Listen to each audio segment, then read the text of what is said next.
Halo Moms and Dad, apa kabarnya hari ini? Moms and Dad sudah saatnya berada di akhir rangkaian program dari kuliah Fiji mengenai tumbuh kembang anak, di mana kuliah terakhir kita adalah membahas tentang home program atau program at home. Tentu saja kenapa home program ini atau program at home ini diberikan terakhir, karena sebagai seorang orang tua pasti kita ingin tumbuh kembang si kecil baik. Nah, ketika kita menemui banyak sekali kegiatan-kegiatan yang ada di internet atau yang di-sharingkan oleh para moms lainnya, kami ingin orang tua memahami esensi atau kenapa anak melatih atau bermain dengan permainan-permainan tersebut dan bagaimana memainkan hal tersebut secara nyata di rumah. Nah, kalau kita lihat nih, kalau misalnya kita lihat di media sosial gitu ya, orang tua tuh, orang tua yang lain itu kok bermain sama anaknya tuh seru banget, cantik banget, kemudian kayak wow rapi banget, bisa indah gitu ya. Tapi kenyataannya itu di rumah kita tuh sangat berantakan, kita tidak bisa tahan dengan berantakannya, joroknya, kemudian anak kita kok diajarin nggak bisa-bisa gitu ya. Nah, kita akan membahas sama program ini lebih real setelah orang tua mengetahui semua teori tumbuh kembang anak. Jadi, yuk, sudah siap? Kalau orang tua sudah mengerti tentang perjalanan tumbuh kembang anak, orang tua pasti akan mengerti pentingnya sensorik, pentingnya motorik, pentingnya postur tubuh.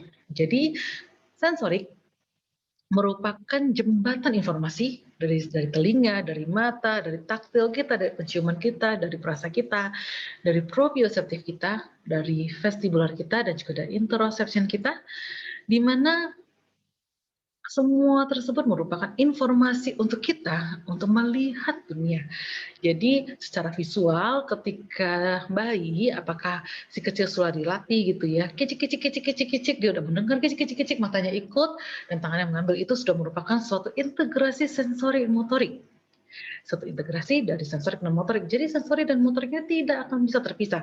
Jadi ketika kita waktu baby, kita kicik-kicik-kicik-kicik gitu ya, telinganya dengar, matanya lihat, dan tangannya mengambil, itu merupakan salah satu bentuk pertama.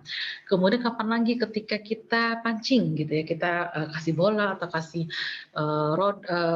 mobil-mobilan gitu ya, kemudian ia berusaha merayap ke depan dan juga merangkak ke depan, dan akhirnya meraih gitu ya, ia sudah melatih gitu kedalaman atau in-depth dari visualnya gitu ya, di mana ia bisa memperkirakan visual dan spasialnya, dan kemudian merangkak gitu ya, oh semakin lama semakin dekat, dan akhirnya dengan jangkauan tangan saya bisa mengambil bola tersebut. Itu sudah termasuk bagian dari body awareness atau kesadaran tubuh.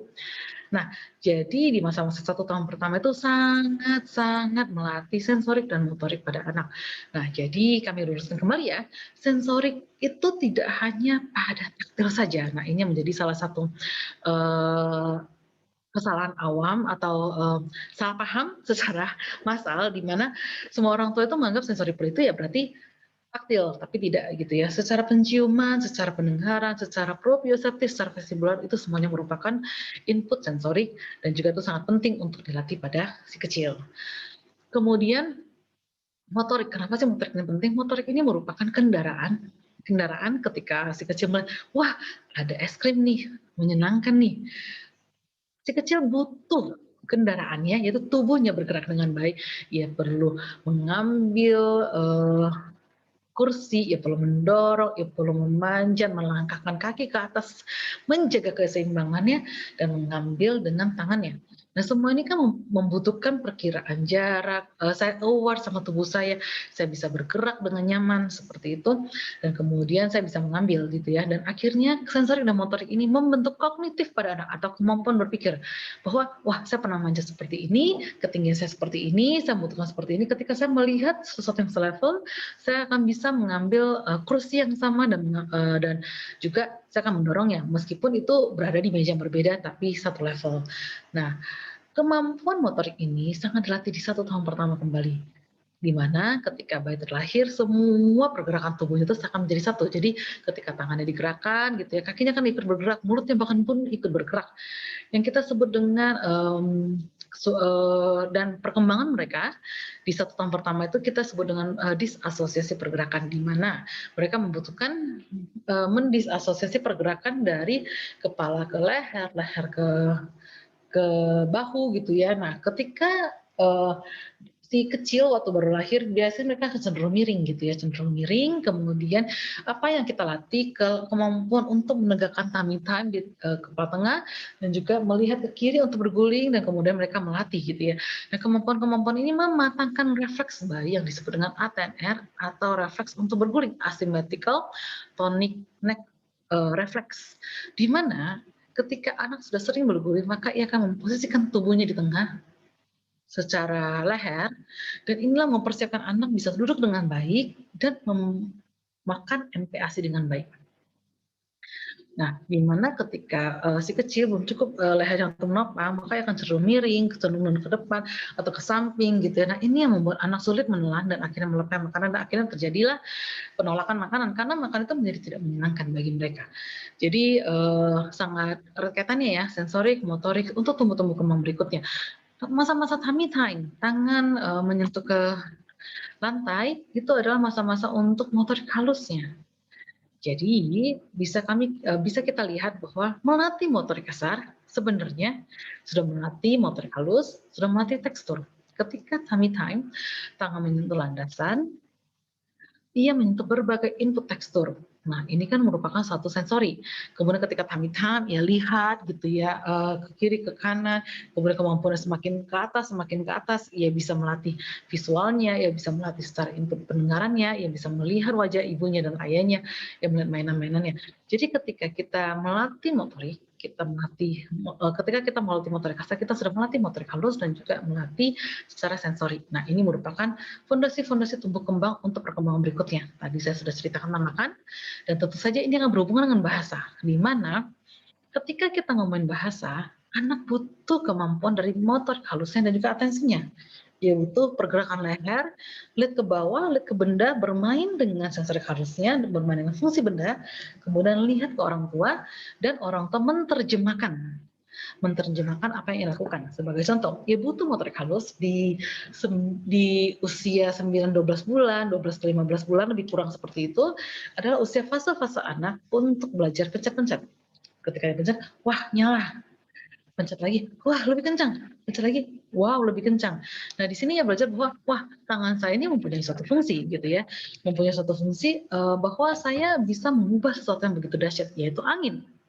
Di sini ia akan mulai tertarik gitu belajar fungsi-fungsi benda. Biasanya repetitif sesuatu yang berbentuk pencet, yaitu lampu, keran air, kemudian segala sesuatu yang berhubungan dengan tombol-tombol naik turun gitu seperti kipas angin gitu dan lain-lainnya. Nah, di mana ketika kita pencet, anak pencet maka kita ngomong, ih nyala, ih mati gitu.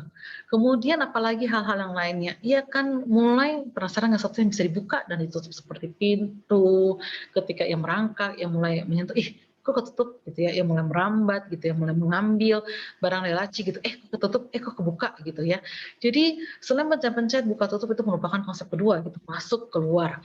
Nah, ini semua merupakan fungsi-fungsi benda yang pertama yang ia lakukan, yaitu functional play pertama, di mana ia mempelajari functional play dalam bentuk containing play ya. Jadi buka tutup masukin barang kemudian tutup lagi gitu ya. Di mana ia akan melihat bahwa wah, kok tadi nggak ada, kok ini ada, loh kok sekarang udah masuk gitu. Kok sekarang beda ya begitu saya dorong lacinya ketutup gitu. Ada satu perubahan besar yang menurut kita biasa aja, dan menurut seorang bayi itu sangat luar biasa, di mana ini semua membuat si kecil merasa, wow, saya punya tubuh, saya bisa menghasilkan banyak hal. Dan disinilah ia akhirnya penasaran dari satu hal ke hal yang lain, dan hal yang lain. Nah, di mana ketika ia penasaran, ia butuh kemampuan alignment yang bagus, lihat ke orang tua, konsentrasi, meyakinkan bahwa saya bisa melihat objek, saya melihat orang tua sebagai masukan dari efikasi diri, rasa bakat terhadap diri sendiri, dan juga masukan dari bahasa, adik lagi putar-putar ya, terus lihat kalau orang tua gitu ya, kotak mata 3 arah. Wah, yang saya lakukan sama seperti orang tua sebut, yaitu buka yang di sini seperti buka yang di sana. Jadi kita memberikan bahasa ketika anak melihat kepada kita seperti itu. Nah, di mana ketika kita terjadi kotak-kotak 3 arah gitu ya, ketika struktur tubuh tidak baik maka kita kesulitan mengangkat lehernya dan akhirnya cenderung bermain dengan benda. Itu salah satunya. Kemudian yang kedua adalah ketika ia bermain dengan motorik halus gitu ya, kadang-kadang ia kesulitan yang mau buka susah sekali gitu ya. Pada akhirnya ada dua hal yang terjadi. Satu, terlalu konsen dengan cara membuka sesuatu atau cara bermain sesuatu. Misalnya dia bermain pencet-pencet nih, aduh nggak bisa nih, susah sekali gitu ya, nggak berhasil. Akhirnya dia terlalu fokus atau dia cenderung ambil dan buang karena ia tidak berhasil menemukan solusi dari benda yang ia pegang sehingga ia frustasi dan ia membuang benda-benda tersebut. Sehingga tentu saja fungsi benda tidak dapat terjadi dan juga kontak mata tiga arah jarang terjadi karena ia akan cenderung berjalan-jalan mencari sesuatu atau terlalu diam. Jadi yang pasti itu adalah anak bermain dalam jangka waktu yang cukup lama, cukup baik, gitu ya, tidak terlalu lama, tidak terlalu cepat. Kemudian dilihat ke orang tua menunggu untuk memberikan return.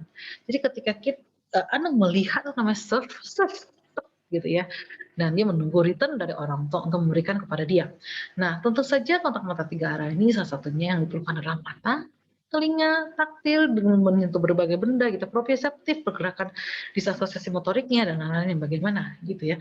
Jadi perjalanan itu adalah kami tekankan sekali lagi motorik kasar, motorik halus, kemudian sensorik merupakan fondasi tumbuh kembang termasuk sampai ke mana? Sampai ke toilet training.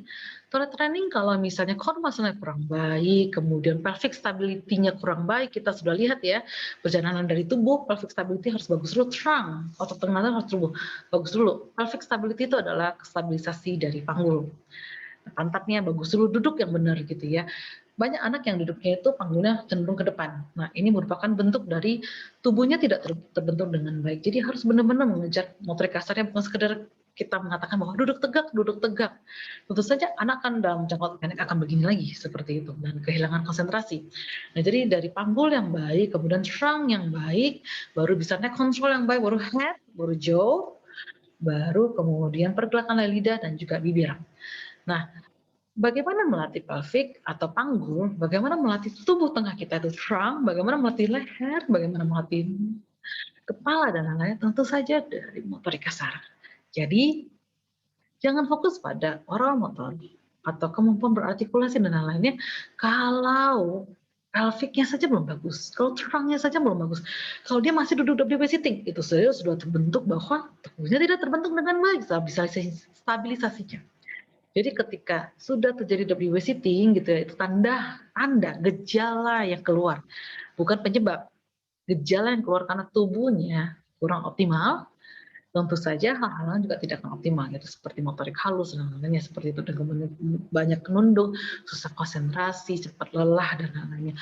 Ciri khas lainnya dari anak yang belum terbentuk dengan baik motorik kasarnya itu adalah jalan jinjit, gampang terjatuh, kemudian gampang menyerah dan lain-lainnya. Sehingga kami sangat menyarankan untuk banyak bermain motorik kasar, yaitu merupakan akarnya dan juga sensorik. Jadi motorik kasar yang terpapar dengan berbagai input sensorik gitu ya, tidak perlu khusus menciptakan sensory play ala zaman now dengan tekstur-tekstur yang semakin lengket, tidak perlu sampai segitu intensnya, boleh sesekali dalam masuk dan adegan pre-tempe, tapi tidak perlu sampai segitu intensnya sampai tiap hari gitu nonstop gitu ya, mikirin apa lagi sensory play yang lain ya, cari-cari lagi lah di sosmed tertentu gitu ya, tidak perlu seperti itu, tapi kembalilah ke naturalnya tumbuh kembang anak. Dimana kalau kita lagi cuci baju ya kita berikan bajunya untuk diperas, untuk dijemur, itu sudah cukup sensory play-nya, kena kan deterjen licin, kena tekstur basah, kena tekstur kering, kena angin, itu pun suatu tekstur. Kemudian ketika kita jalan keluar, kita bisa mendengarkan kicauan burung, itu pun suatu input dari sensori, seperti itu merupakan integrasi. Ketika kita berjalan, loh kok suara ayam itu semakin dekat gitu ya ketika yang mendekati ayam. Nah, itu merupakan integrasi dari sensorik dan juga motorik. Nah, jadi dengan ketidakoptimalan dari tubuh yaitu pelvic dan juga dari trunk, maka kalau trainingnya juga pasti akan menurun kemampuannya. Jadi ketika ia mau pipis gitu ya, ia tahu bahwa ia mau pipis, tapi pelvic floor-nya atau otot bagian bawah dari pelvic tidak bisa menahan anatominya dalam jangka waktu lama atau rektumnya dalam jangka waktu lama, atau ketidakmampuan mereka mendorong dengan core muscle mereka dan juga pelviknya mereka untuk kotorannya keluar. Nah, itulah sebabnya kenapa mereka di Pampers mereka nyaman, dan mereka ketika duduk di toilet mereka tidak nyaman, tidak bisa keluar gitu. Karena ya otot mendorong mereka itu tidak di posisi duduk di toilet itu tidak bisa keluar seperti itu. Jadi ya bukan dengan memberikan solusi seperti oh beli toilet jenis ini, beli toilet jenis itu untuk mempermudah, tapi lebih ke mari kita perbaiki fondasi penyebabnya. Setelah tadi sudah membicarakan tentang dari sensorik motorik yang berhubungan dengan training, makan, dan juga bahasa, tidur pun termasuk bagian dari ketidakoptimalan dari motorik kasar kadang. Mungkin saja bisa terjadi seperti itu. Kenapa? Karena tidur itu erat kaitannya dengan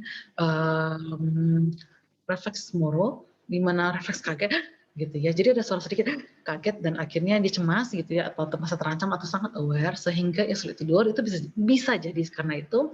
Dan bagaimana mengoptimalkan refleks moro juga dengan motorik yang banyak membuka diri, membuka gitu ya, sifatnya membuka gitu. Jadi sebisa mungkin kita banyak eksplor ke alam.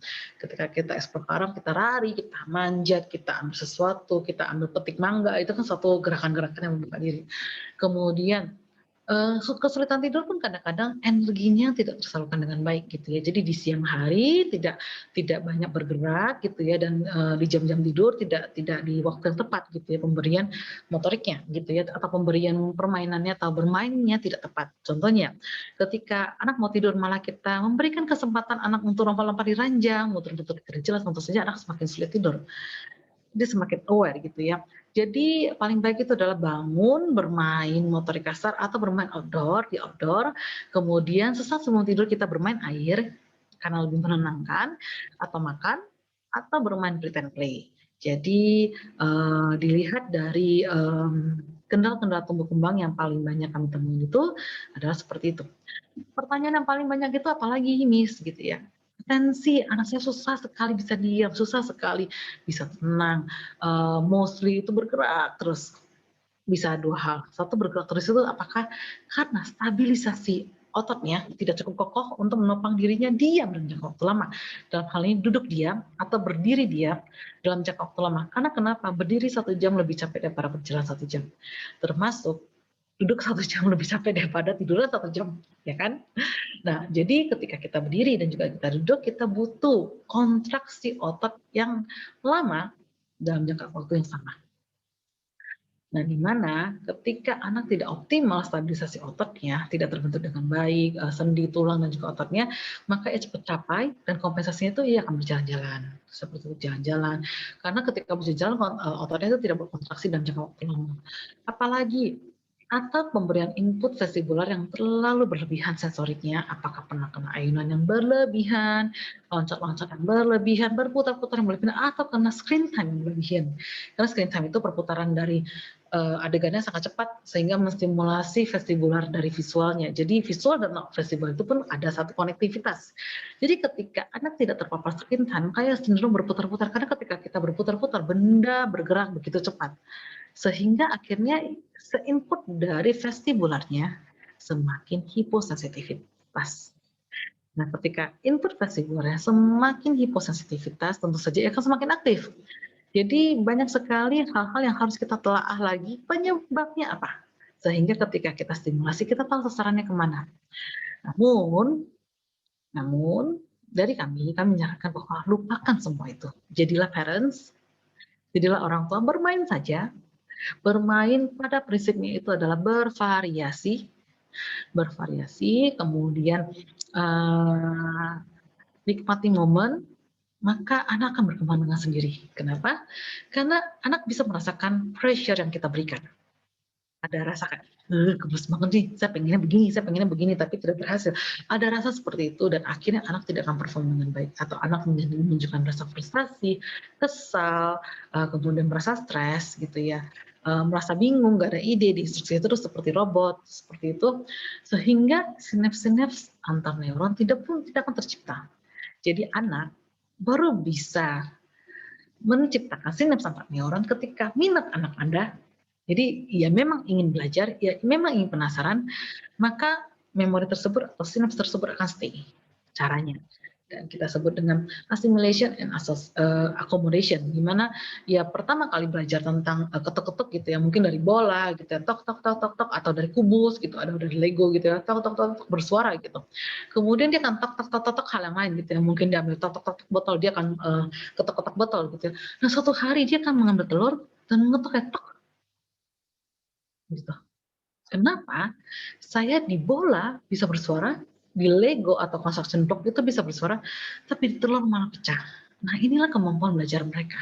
Dan kemudian mereka akan berhati-hati lagi dengan telur, seperti itu. Sama seperti kayak time gitu ya, jatuh sekali, jatuh kedua kali, maka ketiga kali mereka akan berhati-hati. Sama seperti anak masuk ke kolong gitu ya. Ketika kita membiarkan prosesnya terjadi satu, dua kali, tiga kali, maka dia akan semakin aware dan dia akan nunduk untuk masuk ke dalam kolong. Beda halnya ketika kita gawangin atau kita jogging terus. Gawangin itu kayak ikutin mereka nonstop seperti bayangan, di mana anak kita kan merasa bahwa ya saya tidak perlu mikir gitu, ada selalu yang menjaga saya. Hati-hati, separation itu atau pemisahan orang tua dan anak merupakan salah satu faktor yang sangat penting di bagian tumbuh kembang anak. Nah, kalau kita ngomongin panjang lebar nih, kalau nggak ada visualnya, sulit sekali bagi orang tua untuk membayangkan. Yuk, kita mulai ya. Kita mulai share screen program at home. Jadi apa saja sih program at home? Sebenarnya sangat sederhana. Orang tua bisa melihat ini semua di sosial media, di internet, di mana-mana. Namun yang kami ingin jelaskan adalah bagaimana melihat suatu program pada anak, apa yang kita kejar sih dari suatu program tersebut. Seperti jadi ketika bermain, orang tua sudah bermain dengan wow, ternyata bermain itu manfaatnya luar biasa.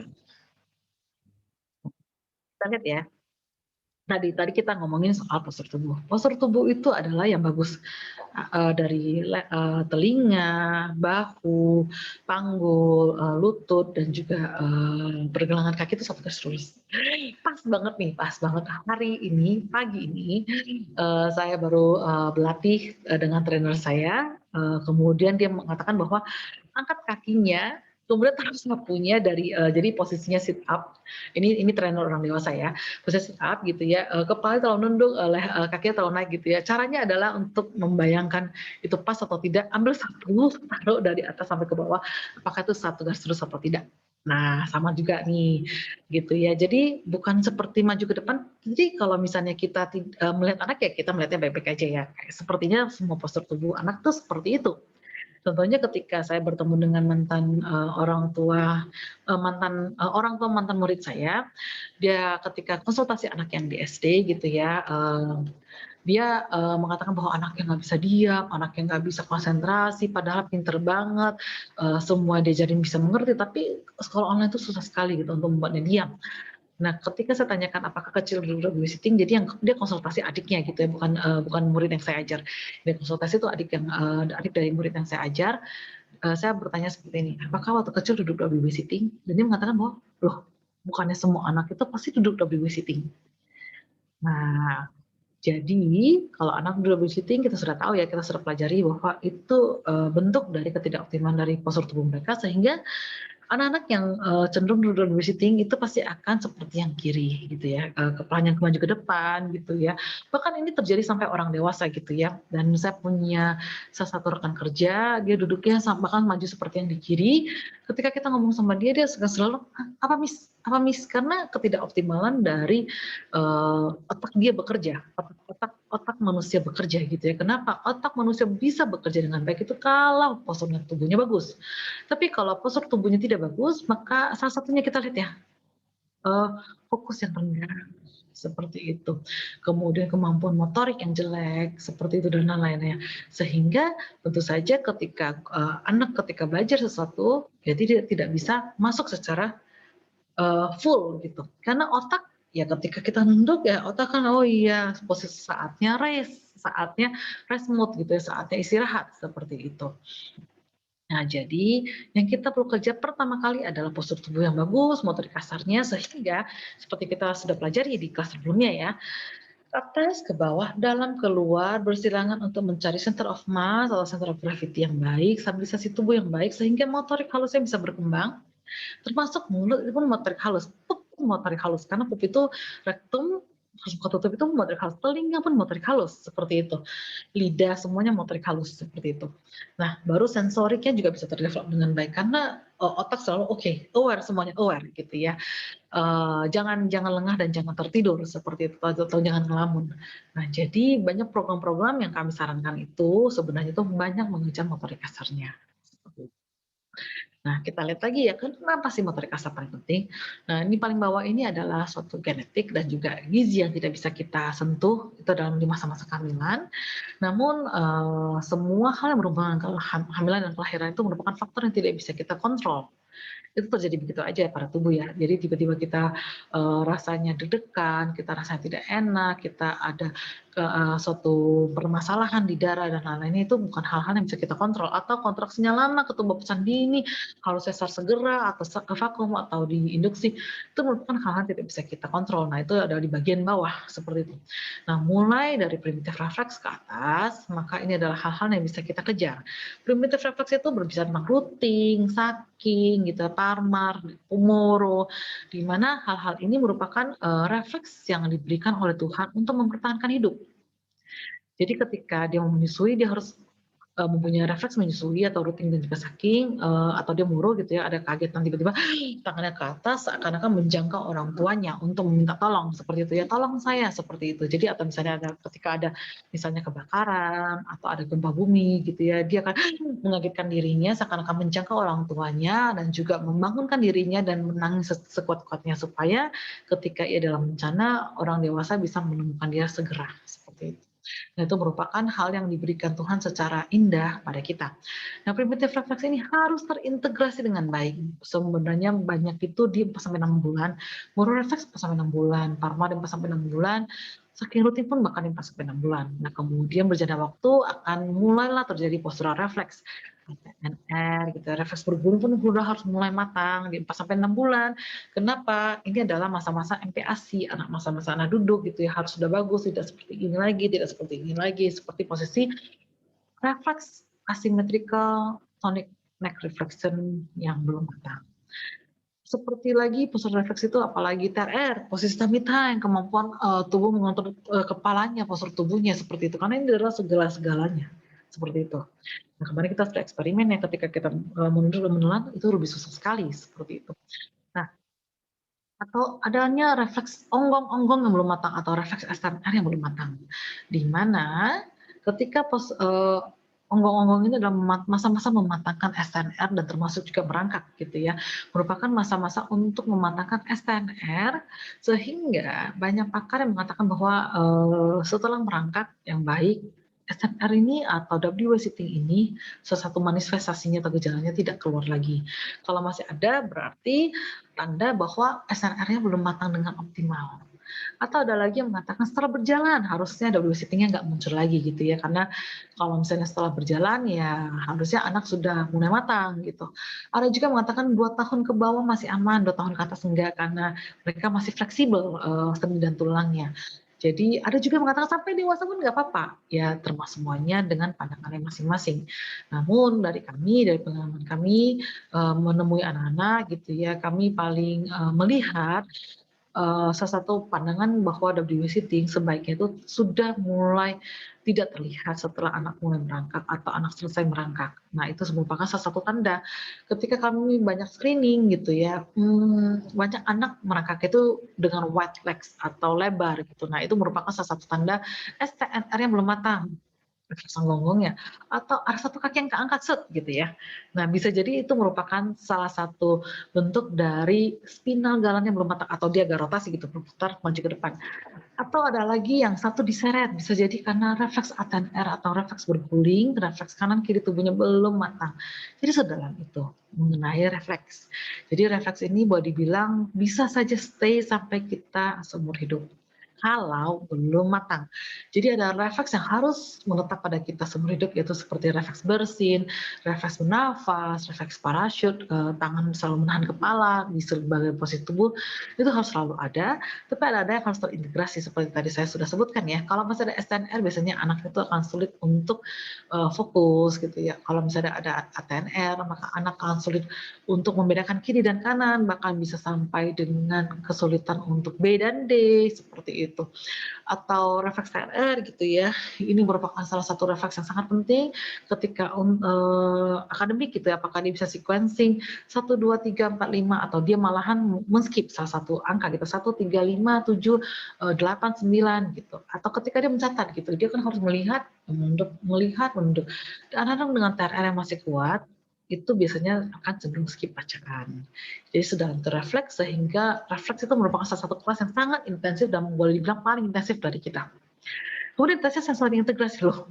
Kok sensori integrasi dan di atasnya gitu ya. Refleks ini sangat erat kaitannya dengan sensori. Contohnya, anak yang masih punya refleks routing atau refleks sucking atau refleks Parmar atau refleks Moro bisa sangat dekat kaitannya dengan sensori. Refleks Parmar itu ketika dia tersentuh dia akan menutup tangannya. Nah ini juga membuat anak jadi jijikan ketika tersentuh dia langsung jijik gitu. Karena bisa saja karena Parmar refleks. Atau anak yang masih dengan refleks Moro gitu ya, kencang. Ketika dia mendengarkan sesuatu yang kencang, apa itu? Moronya masih aktif. Harusnya sudah hilang ketika masa-masa di awal-awal kelahiran, seperti itu. Kemudian biasanya di masa-masa berkulit dia sudah banyak terintegrasi dengan baik. Kemudian seperti refleks Babinski sehingga anak ketika menyentuh tekstur tertentu dengan kaki teranjang kan kaget apa ini gitu ya. Nah, jadi sensori integrasi ini merupakan integrasi dari sensori yang di atasnya refleks. Jadi bisa saja refleks ini sensori ini kurang baik itu karena pemasangan dari refleks. Saya berikan contoh ya, TRR ini sangat erat kaitannya dengan contohnya salah satu contohnya itu auditori sangat erat kaitannya dengan TRR, STNR dan juga spinal galan. Jadi luar biasa ya. Sensor integrasi lainnya apakah itu? Misalnya contohnya interoception rasa dalam tubuh. Ketika spinal galannya belum matang, dia gampang teraktivasi sehingga interocepsinya tidak dapat bekerja untuk menahan pipisnya seperti itu. Jadi kayak kok udah keluar aja gitu.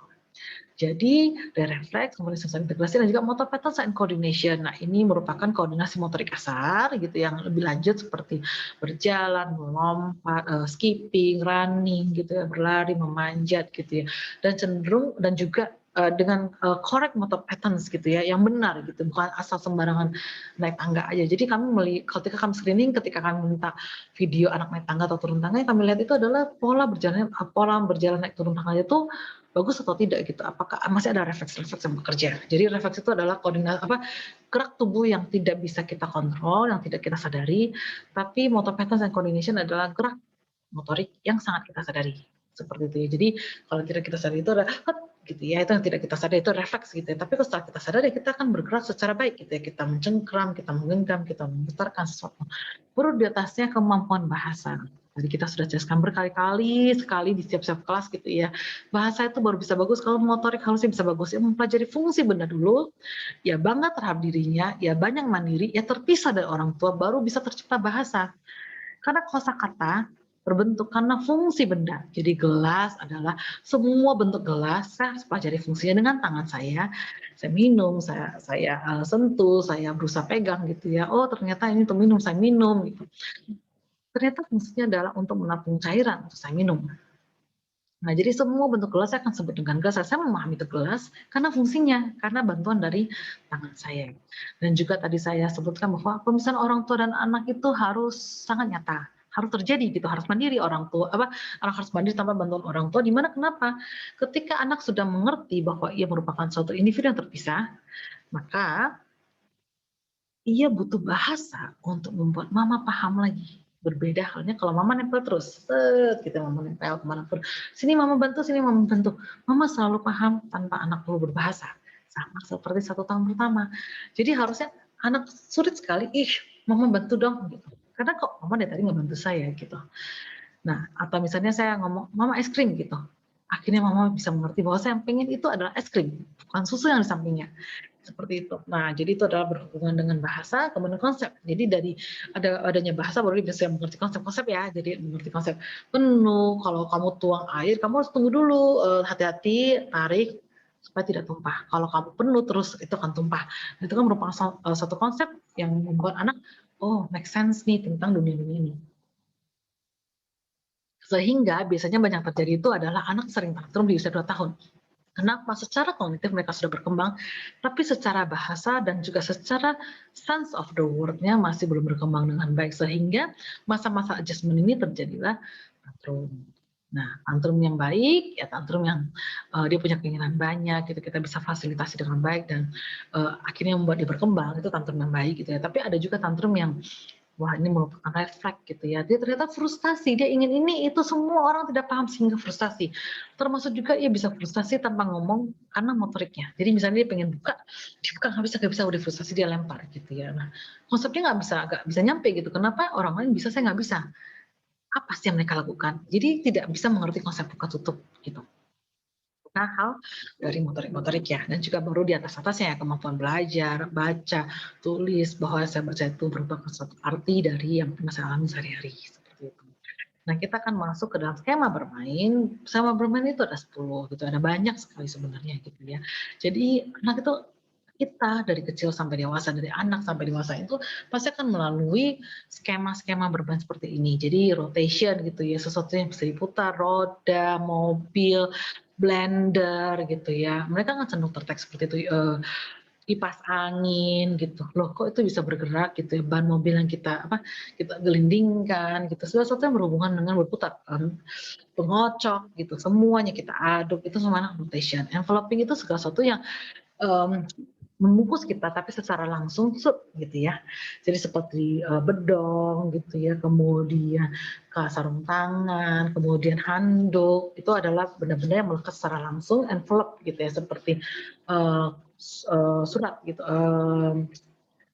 amplop surat seperti itu, mengamplop dirinya. Nah, enclosing ini dia mirip dengan enveloping tapi dia ada ruangnya. Nah, seperti di sini dilukiskan seperti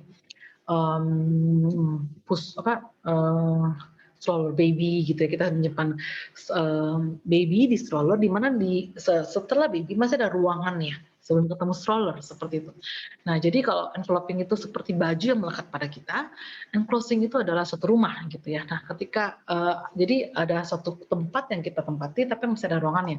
Seperti di kebun binatang. Jadi ketika anak bermain gitu ya, ia membentuk Lego dan ada binatang-binatang di tengahnya itu adalah enclosing gitu ya. Oh, dia membentuk kebun binatang gitu, ia membentuk baby ditaruh di stroller gitu ya.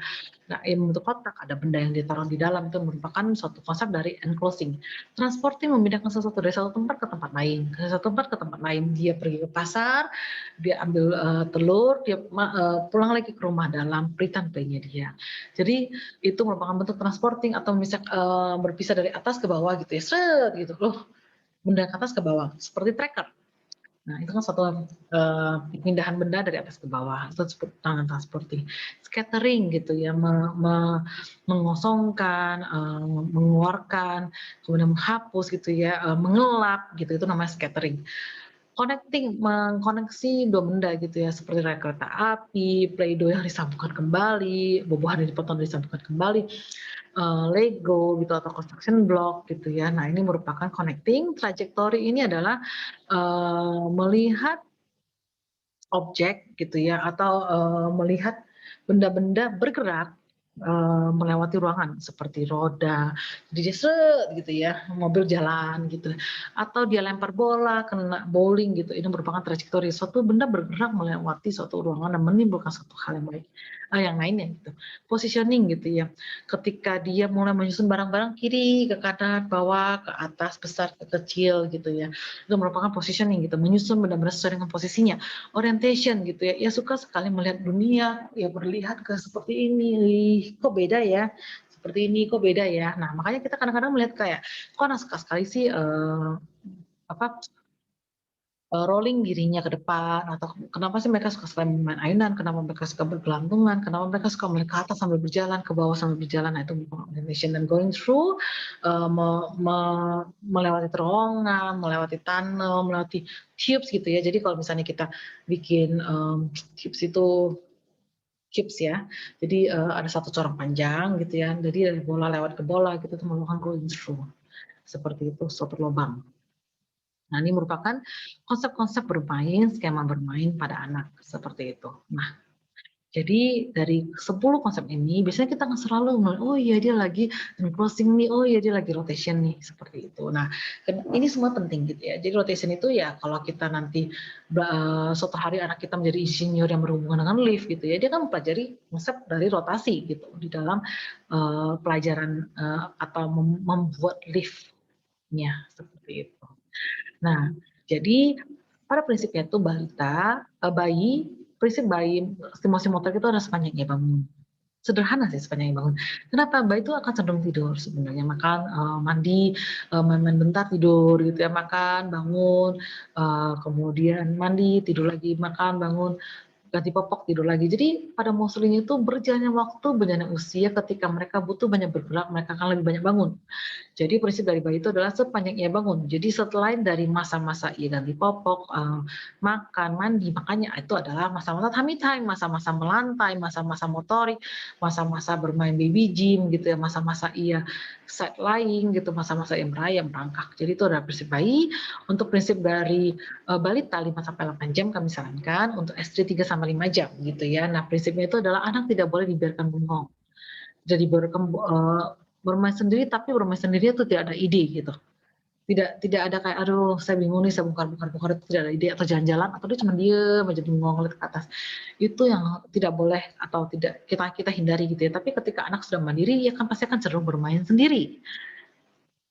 Jadi bermain sendiri gitu ya, ia akan datang ke kita. Jadi bisa bayangkan ya, kita duduk di sofa atau duduk di kursi gitu ya, anak bermain sendiri terus nanti dia datang ke kita, mama minum, gitu ya. Jadi kita sebenarnya tidak perlu banyak effort gitu. Lebih banyak anak aktif bermain dan menstimulasi dirinya sendiri. Ingat, anak berkembang bukan karena diajari, tapi mereka discover sendiri. Ini bukan kami yang sebutkan, ini yang menyebutkan hal ini adalah Jean Piaget, di mana ia merupakan seorang psikolog anak yang teorinya dipakai oleh most atau kebanyakan dari pakar tumbuh kembang anak. Jadi menurut Jean Piaget, kalau kita mengajari, kita hanya mentransfer ilmu tanpa mereka paham, tapi ketika mereka harusnya mendiscover tentang segala sesuatu yang ada di dunia. Seperti, oh ternyata begini, oh ternyata begini, wow ternyata begini. Seperti itu. Nah, jadi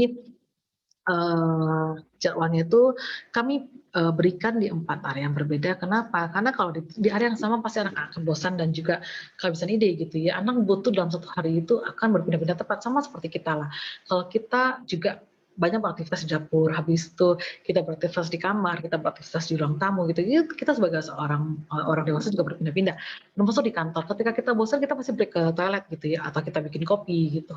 Jadi manusia cenderung sulit untuk diam di satu tempat dan menjaga kelemahan. Cenderung ya, bukan berarti tidak bisa.